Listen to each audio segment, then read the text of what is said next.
这个世界每个人都会变成自己最后摸到的物品，有的人摸羊肉串变成了一只老鼠，有的人摸了耐克球鞋变成了刺客，更有甚者摸了一款软件，竟直接变成了谁也砍不死的存在。而前世的我虽摸到一把宝剑，获得了万剑归宗的能力，但无奈还是被顶尖人物像蚂蚁一样捏死。如今距离异化还有6个小时，重活一世的我决定去摸女人。为此，我将目光看向了校花周青灵，只因上一世全球异化后，她不止一次的救了我。这也让我暗生情愫，但最终还是没能在一起，所以这一世就让我送你一份机缘吧。于是我拿出手机向班长发了一条短信，班长，全世界马上发生一场大变异，信得过我的话，今晚凌晨手机保持开机，我会联系你。而班长在看到这条信息后，只是以为我傻了，对此我也早有预料，但我相信晚上全球异变前，班长一定会和自己联系。很快黑夜降临，我来到窗前，望着这城市的月光，开始静静的等待异变的到来。随着手机上的时间变成12点，瞬间整个大地开始猛烈的震动一下，下一秒一道神秘的声音在全球所有人的耳畔响起，全球异化降临，从此刻开始，你们最后用双手触摸的一件物体将得到强化，并转化为身体的一部分，持续时间为24小时。当新的一天到来，异化结束，开始吧，这场伟大的盛宴。全球异化果然到来了，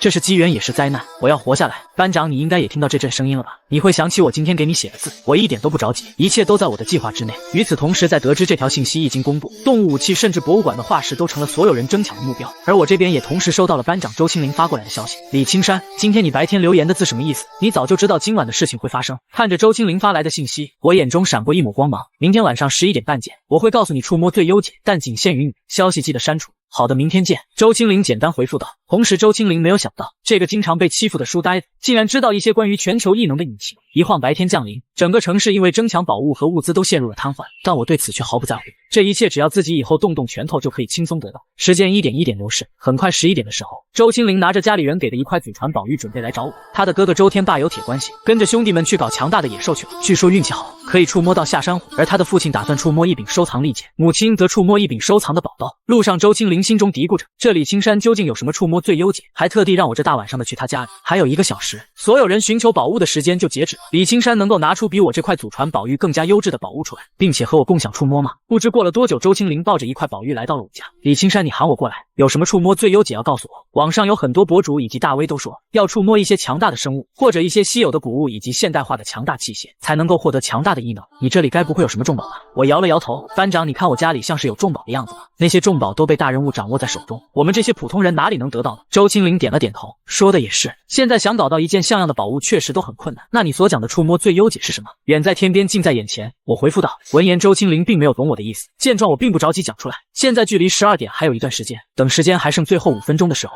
我告知了班长，这接触最优的就是人，而且必须是男人和女人。只要男人和女人彼此触摸之后，便可以获得一种名为阴阳的体质，可以修炼一些功法。在初期可能不如一些触摸其他物件的异能者，但是后期却是强大的存在，能够甩开所有人10条街。我的声音有些激昂，每一个字就好像一记重锤一般，砸在了周青灵的内心。他没想到我竟然能够讲出这样的话来。世界上所有的人都在说摸宝变强，可李青山他却想摸女人，而且这女人还不是别的女人，赫然是自己啊！青灵和我一起变得强大吧。我的声音带有莫名的诱惑力。周青灵是聪明的人，他心中思考到了很多东西，他有些确信我所言话语的真实性。班级上那么多女同学，为什么你偏偏选择我？因为班长你保护过我，我在这个世界上能信的人就只有你了。我目光坚定，两人在谈话的时候，时间一点一点流逝，一下子便到了11点58分。班长，我知道你原本打算触摸一块家族流传下来的古玉，以此来获得强大的异能，但请你相信我，这古玉并不是最优解，我才是你的触摸最优解。我的话信息量很大，让周青灵的内心猛地一颤。触摸家族古玉这件事情，只有他的父母以及哥哥知晓，其他人并不知，而现在我却说了出来，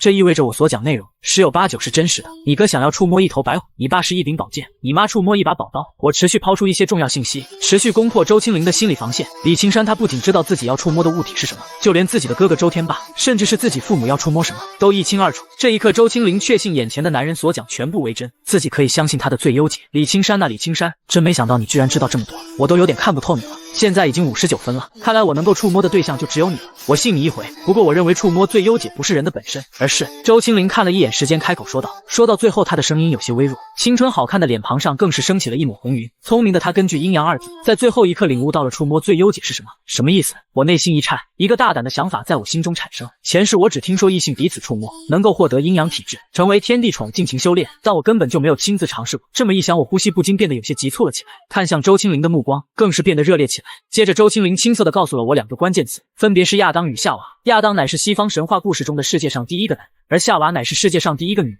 此刻周青灵抛出这2个关键词，其中的意味已经非常明显了。我明白了，眼中爆发出一阵金芒，最后一刻要到了，摸吧。周青灵脸颊红润，虽然这太突然，他心中有些不情愿，但是为了变强，为了在未来的乱世中立足，理智告诉周青灵该做些什么。于是，在11点59分59秒的时候，我与周青灵2人相互触碰，下一秒0点到来，宛若丧钟一般的声音在全球生物的耳边响彻了起来。全球异化正式降临，所有人开始获得异能。这一刻，蓝星上所有的人类全部都获得了不同的异能，不仅是人类，就连一些动物也奇迹般获得了强大的异能，化为怪异猛兽。有鱼跃出水面宛若巨石，有鼠骨骼与身体膨胀，竟然变得和牛一般大小；有狗肌肉膨胀，身躯挺拔，变成和人一样行走的直立怪物；有猴身体液化，竟然化为一滩水，与江河共存。整个蓝星全部都乱套了，开始有各种各样强烈的碰撞声音在这片蓝星上响彻了起来。明亮的月光看着是那么诡异。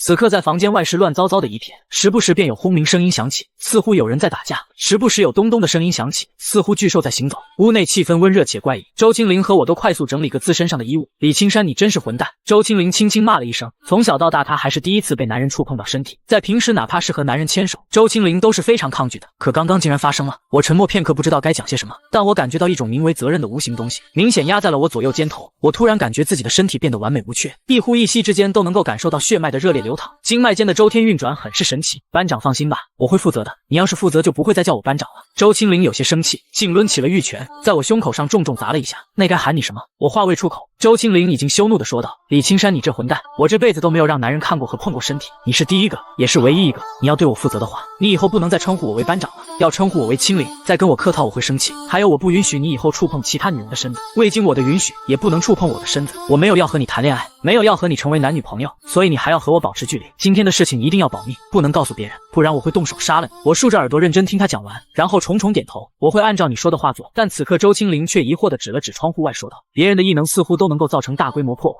而自己这最优解，有些低调过头了。”紧接着我告诉他阴阳体质可以修炼长生后，他直接呆住了。该说你是天才，还是该说你是疯子呢？不过获得阴阳体质后，该如何迈出第一个实质性的脚步？周青灵心中不解，随后我告诉了他一套炼气心法口诀，截取天地间的灵气，运行于大小周天之中，滋养身体。这些知识都是我在前世蓝星撞到那修真世界后才明白的。紧接着在经过一段时间的练习后，我俩正式踏入了炼气一层。此刻周青灵走到窗口，看外面的动静，时不时可以看到有强大的异能者在打架，带来阵阵轰鸣声音，破坏许多建筑，世界乱套越来越危险了。接着他拿出手机，看到父母那边发来了多条关心安全的信息，周青灵一一回复，表示现在自己很安全，只不过异能出了点问题需要解决，等解决完了以后他就会回去了。同时还得知哥哥周天霸已经触摸到了白虎，身体变活，而且可以随时从人形变成异化后的强大虎形，拥有惊人的破坏力。而他父亲触摸宝剑后，自身与宝剑融为了一体，达到了剑人合一的效果。在战斗的时候更是可以意念一动，将自己的身体转化为一柄巨剑，与敌人进行战斗。而他母亲触摸宝刀后，自身与宝刀融为了一体，达到了刀人合一的效果。紧接着在接下来的几天，为了弥补阴阳体质前期太弱的缺点，我俩共同学习了一套龙虎拳。时间一点一点流逝，屋内全声啪啪作响，屋外的世界却已乱成一团。时不时便会爆发出一场激烈的战斗，造成小规模的破坏。与此同时，在吉祥小区，每天欺负我的校霸上官静看着自己的父母，他感觉到一阵痛苦，因为自己的父亲上官巨博和母亲陈婷在全球异化即将结束的时候，一起触摸了释迦摩尼佛像。他们为了这一能筹备了一整天，联系了各路亲朋好友，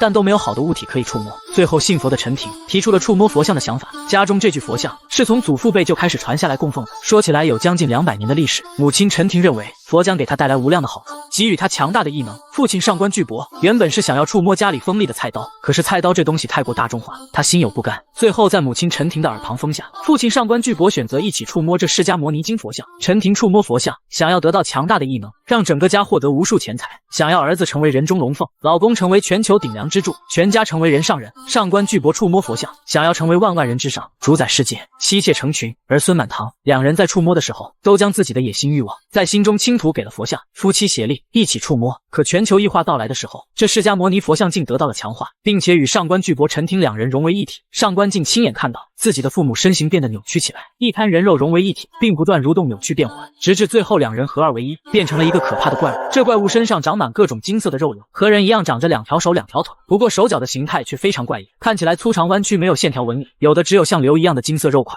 除此外，这怪物的脑袋是一个巨大的不规则椭圆体，4颗眼珠子不规律的摆放。为什么会这样？上官静抓着自己的脑袋，一副非常痛苦的模样。而上官巨博和陈婷的融合体，两人也是非常的痛苦。他们没想到同时触摸一样物体，竟然会导致融合共生这种可怕的事情发生，变成了怪物。儿子，我好饿啊！还想要吃东西。上官巨博痛苦地说道，他感觉饥肠辘辘。陈婷也说道，儿啊，我也好饿，我想吃肉。上官静闻言脸色阴沉，爸妈，冰箱里的食物都吃完了，我去外面买一些回来。原本他们家里冰箱囤积了不少食物，可不知为何获得异能，变成怪物的上官巨博和陈婷两人食量变得很大，仅仅只是1天的时间，他们便将家里的食物给吃完了，并且身体变得更大的一坨，那肉球上的金色也更加的浓郁。但陈婷和上官巨博不满于此，他们还想吃，尤其是吃新鲜的肉。此刻的上官巨博和陈婷两人虽然变成了丑恶狰狞的怪物模样，但他们还保存着人的理智。上官巨博说道，儿啊，外面危险，到处都是打斗声音，你不要出去，父亲再忍忍。陈婷咽了咽口水，怪物的小嘴发出隆隆的声音，儿啊，母亲也可以再忍忍，等外面太平一些，你再出去找食物吧。上官静一双大拳握得嘎吱作响，爸妈，我听你们的，现在先在家里躲一下，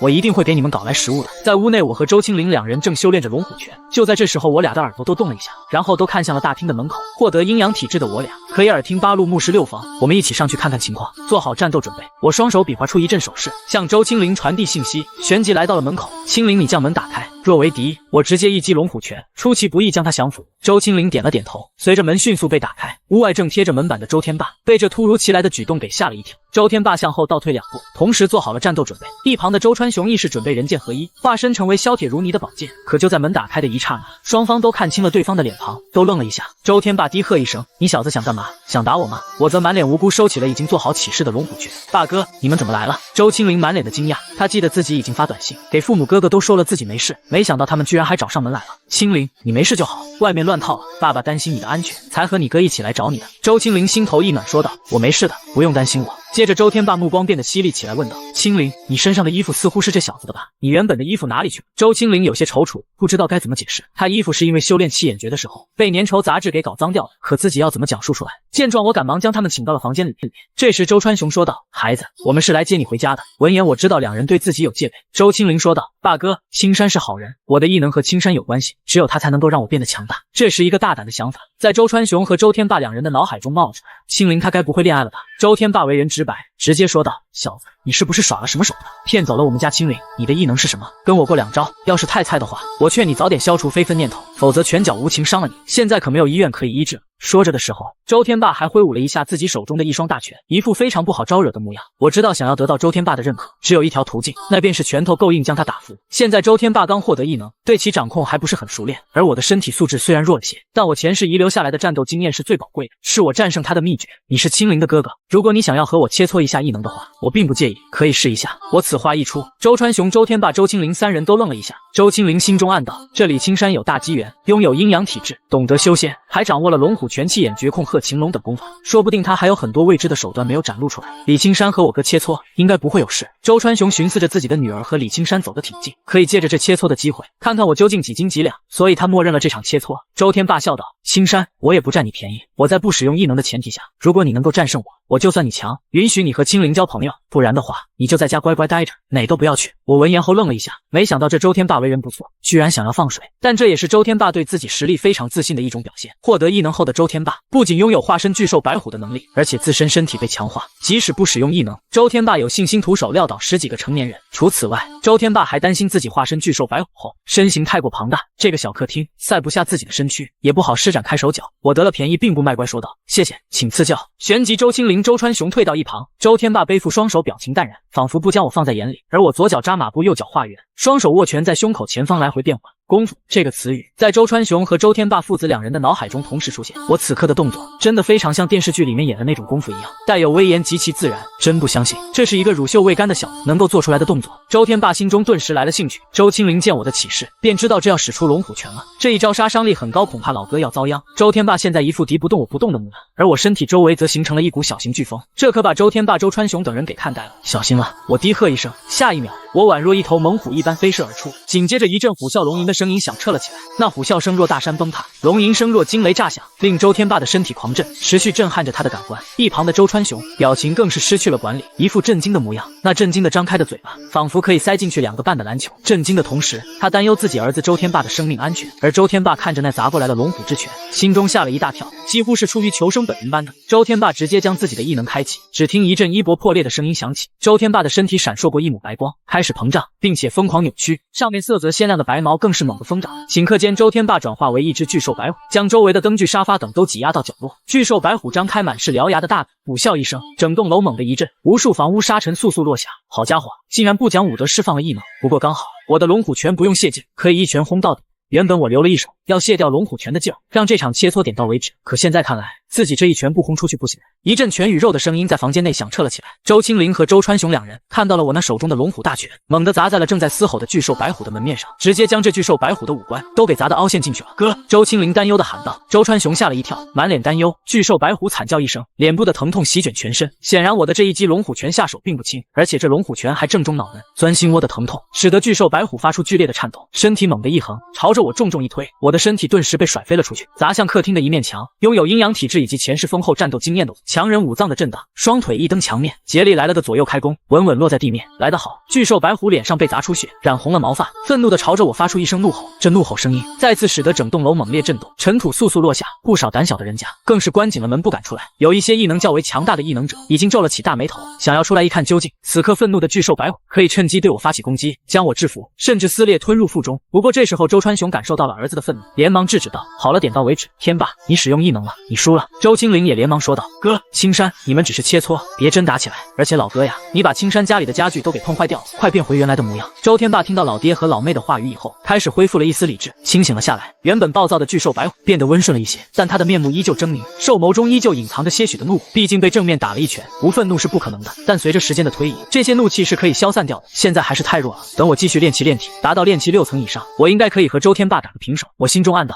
心知自己不是周天霸的对手。我这一击龙虎拳虽然强大，但那是出其不意之拳，而且打完之后，我对于后续的战斗可没有底气了。毕竟在自己身前的可是巨兽白虎，随便一爪都可以将自己身体撕裂。此刻周天霸原本想要恢复人身，不过他一想到自己若恢复人身，可就没有衣服穿，感觉不太好。踌躇的周天霸向父亲周川雄投射出一抹求救的目光。有过同样经历的周川雄几乎是一下子便明悟了儿子兽眸目光中的意思。他看向我道：青山，你家里有多余的衣服吗？借几件给天霸穿。他每次使用异能都会导致衣服碎裂，现在变为人形，可就光秃秃一个，没有衣服遮挡，不雅观。我点了点头，旋即进入卧室，取了一些自己平时穿的大号的衣服。紧接着周天霸进入卧室，退出异能模式，从巨兽白虎化形为人。他光着身子，捂着自己的口鼻，感觉到阵阵疼痛。这小子刚才那一拳竟然有龙虎形态与声音，这是他的异能吗？若不是我使用了异能，我的脑袋恐怕要被轰碎了。周天霸心中暗道，感觉到一丝后怕。接着他穿完衣服出来后，目光落在周青灵身上。老妹，你现在身上穿着这小子的衣服，难不成你释放异能后，身上的衣服也会碎裂开来不成？一想到自己妹妹圣洁身子可能已经被李青山给看完了，周天霸的眉头便拧了起来，眼眸中更是弥漫上一层怒气。提到异能，周青灵有些欲言又止，不知道该怎么解释。青灵，你异能是什么呀？旁边的父亲周川雄问道。是那种让人体变得巨大，会导致衣服破碎的异能吗？你会变成一块大骨玉吗？对于自己女儿的异能，周天霸很是好奇。自己是宝剑，妈妈是宝刀，儿子是巨兽白虎，那女儿呢？对于骨玉能够赋予周青灵什么样的异能？周川雄不理解。周青灵吞吞吐吐，有些不知所措。周川雄和周天霸父子两人眉头都紧紧皱了起来，看到周青灵这副踌躇的模样，显然是出现了天大的事情了。青灵，怎么一回事？你说吧，有你爸还有你妈，你哥给你兜底，不用怕的。周青灵闻言，脸色更加纠结了，因为自己的父亲哥哥误解了自己，他不禁向我投射过去一抹求救的目光，想要让我帮助自己解围。我知道周天霸、周川雄都不是坏人，可以信任，于是点了点头道：青灵，没事，你说吧。这句话令周天霸和周川雄两人都愣了一下，他们没想到自己女儿的异能跟我有重大关系，竟然还需要我同意才能够讲出来。周天霸和周川雄的目光不禁变得有些许的凌厉了。周青灵得到我允许后便说道：青山和我共享了一种神秘不凡的机缘，使得我获得的异能是阴阳体质。阴阳体质，周川雄和周天霸两人都露出一抹疑惑的光芒，单是听名字，他们猜不出这是什么异能，但似乎不弱。就在周青灵要讲话的时候，大厅的大门忽然被一股大力给猛踹了一下，那大门都有些凹陷了，显然这一脚踹得并不轻。4399号房，给我安静点，不然我把你们杀掉！一阵带着癫狂的声音从门外传了进来，有些像疯子。这是其他异能者过来闹事。众人目光一闪，心中暗道，他们的异能可都不弱，不惧怕其他异能者。原本正在谈话的4人全部都停下来，一致看着这上门的异能者。我让你们安静，你们没听到吗？一道愤怒的声音传来，再次猛地踹了一下大门，大门直接被踹出一个窟窿。透过窟窿，4人看到了一个身材颀长的男子正站在门外，一副非常愤怒的模样。这男子一双耳朵特大，很显然这男子获得的异能与他的耳朵有关系。你们听到没有？给我安静，我就把你全部都打死！这异能者看到门内4个人面相正常，还以为李青山、周天霸等人的异能普通，所以才维持着人的形态，故而更加嚣张了。这家伙让我们安静！周天霸皱起了眉头，有些生气。青山，你去将他抓进来。周天霸不想动手，因为他会造成更大的动静，并且破坏建筑。我想了想，觉得现在的乱世，拳头硬才是硬道理，不该惯着对方，而且这刚好可以拉近与周天霸的距离。于是我快步上前而去，步伐诡异，所使的正是前世学会的一种轻功步伐，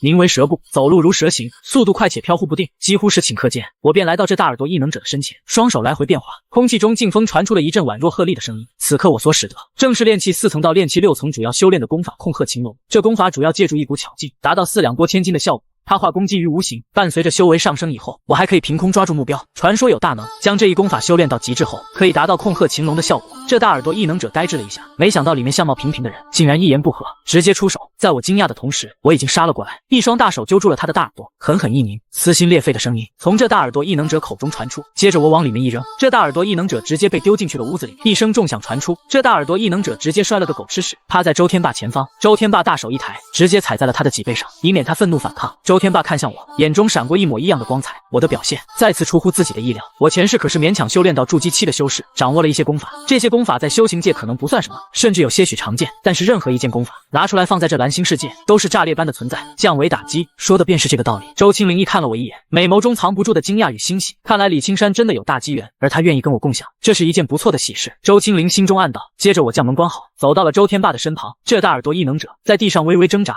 周天霸说道：“你嫌弃我们吵是吧？”这大耳朵异能者挣扎着，没有回应周天霸。周天霸见状看向我：“青山，你那手机有下载什么音乐吗？”我闻言会过意来，知道这周天霸要干什么，回复说道：“有。”旋即我将自己的手机取来，并且放了一首吵闹的音乐，递给了周天霸。周天霸笑道。说完之后，他将这吵闹的手机声音调到最大，放到了大耳朵异能者的脑袋身旁，让他听个够。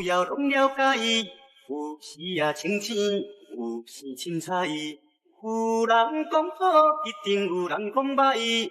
若歹想遐多，咱生活较同在。